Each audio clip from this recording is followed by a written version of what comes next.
The door you don't know you're holding shut.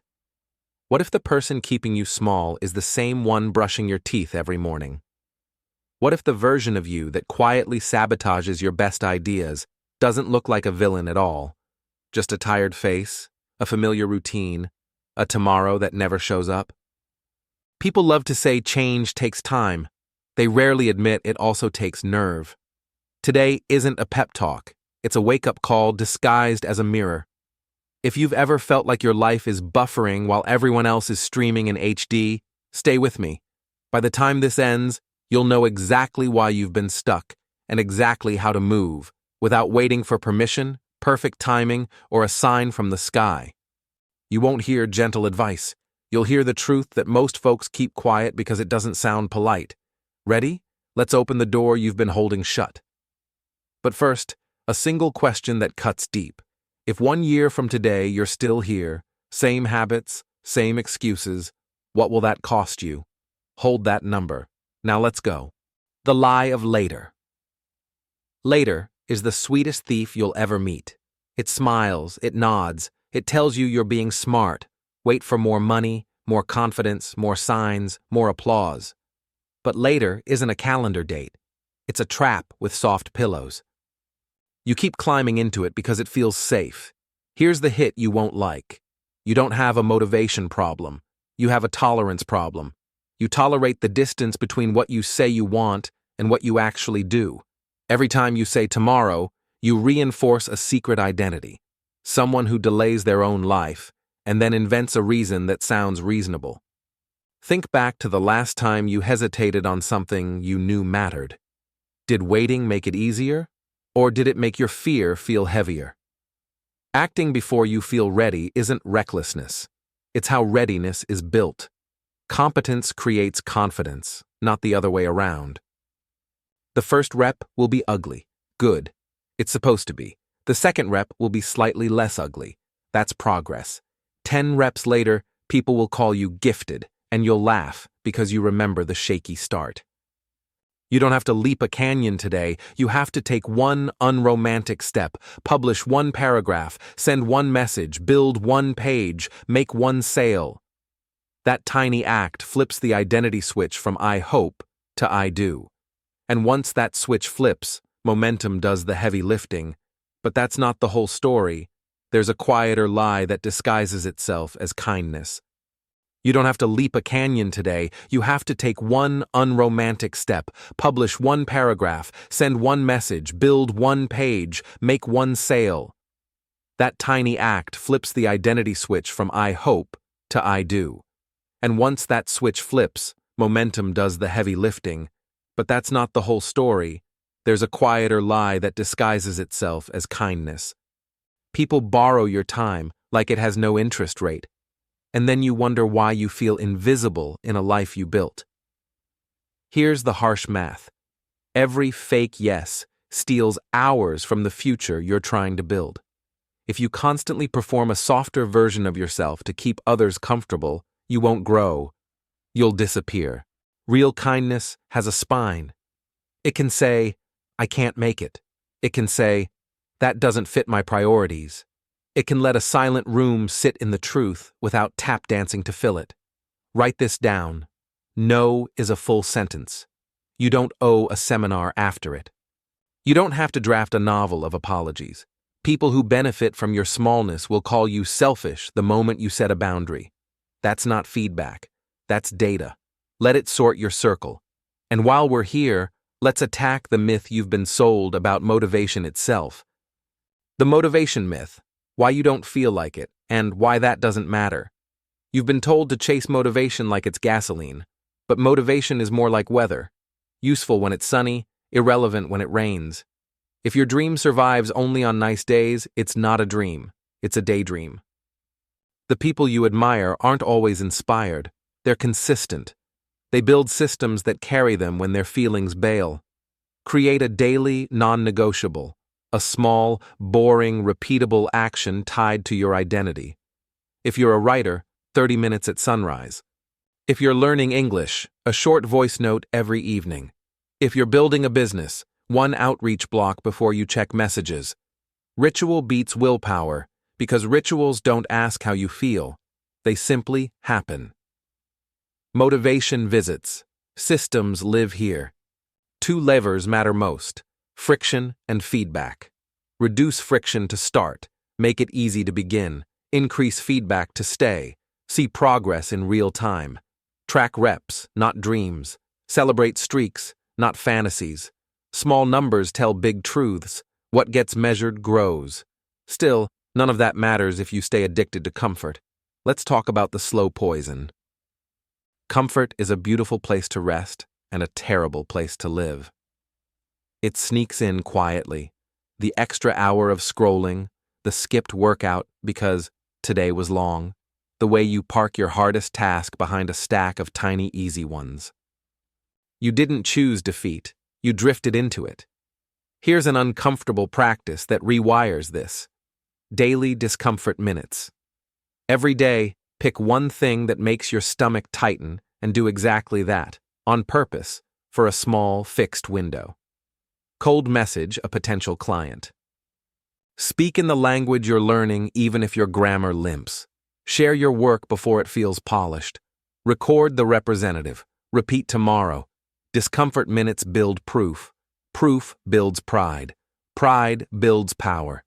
Understand this. Comfort taxes compound in silence. You won't feel them at 25. You'll feel them at 35 when the risk window shrinks. You'll feel them at 45 when starting over costs triple.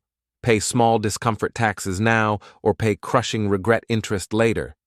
But to point your discomfort at the right target, you need a mirror most people avoid.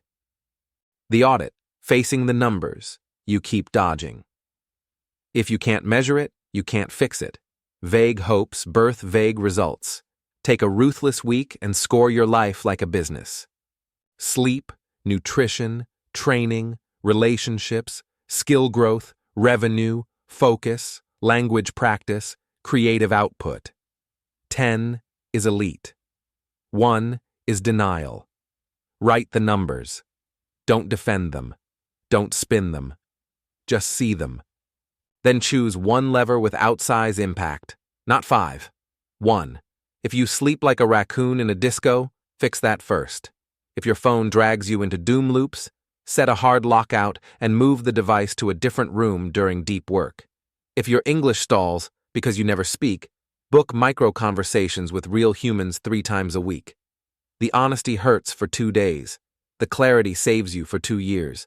Next, create a keystone habit stack, a chain of 3 actions that trigger each other automatically. Example: wake, water plus sunlight, 20-minute movement, 30-minute focused work. Protect the chain like it's sacred, because it is. Break it as rarely as you cancel a flight. Your first hour sets your whole day's slope. Tilt it upward. Numbers don't care about stories, but risk does. And if you don't manage risk, risk manages you. The risk ledger. Stop playing. Not to lose safety looks noble until it becomes avoidance. Most people wait for certainty, then wonder why life keeps passing them by. Certainty is what you get after you've already crossed the bridge, not before. The goal isn't reckless leaps, it's smart bets with defined downside and real upside. Build a risk ledger for your next move. Left column, worst likely outcomes. Middle column, how to cap the downside. Right column, gains if it works. Be specific. If you launch a side product, the worst likely outcome isn't failure. It's 200 hours spent, $600 lost, ego bruised. The cap? Limit spend, set a hard time box, pre-sell to validate, share progress publicly for accountability. Upside? Proof of concept, new skills, first real revenue, leverage for the next launch. Suddenly the monster under the bed is just a dusty sweater. We avoid risk because we fear humiliation. But humiliation is exposure therapy for identity. Every time you fail in public and survive, the ghost dies. Learn to fail fast and forward. Document lessons, iterate with intent, re-attack with precision. That's not masochism. That's mastery in motion. Of course, you won't hold this line alone. Your environment is either oxygen or smoke. We avoid risk because we fear humiliation. But humiliation is exposure therapy for identity. Every time you fail in public and survive, the ghost dies. Learn to fail fast and forward. Document lessons, iterate with intent, re-attack with precision. That's not masochism. That's mastery in motion. Of course, you won't hold this line alone. Your environment is either oxygen or smoke. Audit your last week's conversations. Were they about people or ideas, gossip or growth, distraction or direction? The answer explains your momentum. Build your fire circle. The rule is simple. People who push you forward, tell you the truth, and want you to win even when they're losing. No energy vampires, no passive-aggressive anchors, no fake cheerleaders who clap for your obedience and panic at your independence. If they mock your boundaries, let distance do the talking. Can't find the room? Create it. Host weekly working sessions. Share your numbers. Exchange short voice notes in the language you're learning to sharpen fluency. Keep stakes real. Accountability is the cheat code because shame hates sunlight. When your dreams have witnesses, they stop being fantasies and become deadlines. Scattered effort feels busy and accomplishes nothing. The lamp glows in all directions and warms a room. The laser cuts steel. Choose a North Star for the next 90 days. One thing, not 10. Write it huge. Everything else becomes support or noise. If it doesn't move the North Star, it's decoration. Protect deep work hours daily. 2 to 4 blocks where your phone is out of the room, notifications are muted, and your brain is locked on one task. No switching, no peeking, no just checking. Every switch leaks energy you can't see and time you can't recover. Make distraction expensive and focus cheap. Website blocks, physical notebooks, door closed, music looped. Quality over heroics. Obsession isn't burnout. Burnout is running hard without meaning, sleep, or boundaries. Obsession is disciplined focus with recovery scheduled like meetings. Your future self doesn't need more hours from you. It needs cleaner hours. Guard your mind like it's prime real estate, because it is. So where does this leave you? Right here, at the real choice you've been dodging. You won't wake up one random Tuesday and suddenly feel ready. You won't stumble into courage by accident. You won't find a secret shortcut that replaces doing the work. But you also don't need a miracle. You need a decision and a plan you can actually execute. A non-negotiable daily ritual that happens whether you feel like it or not. A keystone habit stack that rigs your mornings for momentum. A risk ledger that turns fear into math. A fire circle that refuses to let you shrink. A North Star with deep work windows protected like gold. Write the first visible action now, not tomorrow. Now. One message, one paragraph, one micro offer, one voice note, one set. Proof first, pride next, power after. Here's the last thing I'll say, and it might sting. No one is coming to rescue you from a life you keep choosing. That's not meant to hurt you. It's meant to hand you the keys. If you're waiting for a sign, this is it. If you're waiting for permission, this is it. If you're waiting for the perfect moment, this is it. Because imperfect action beats perfect intentions every single time. Watch this again if it lit a fire. Pick the one section that hit your nerve and live it today. Here's the last thing I'll say, and it might sting. No one is coming to rescue you from a life you keep choosing. That's not meant to hurt you. It's meant to hand you the keys. If you're waiting for a sign, this is it. If you're waiting for permission, this is it. If you're waiting for the perfect moment, this is it. Because imperfect action beats perfect intentions every single time. Watch this again if it lit a fire. Pick the one section that hit your nerve and live it today.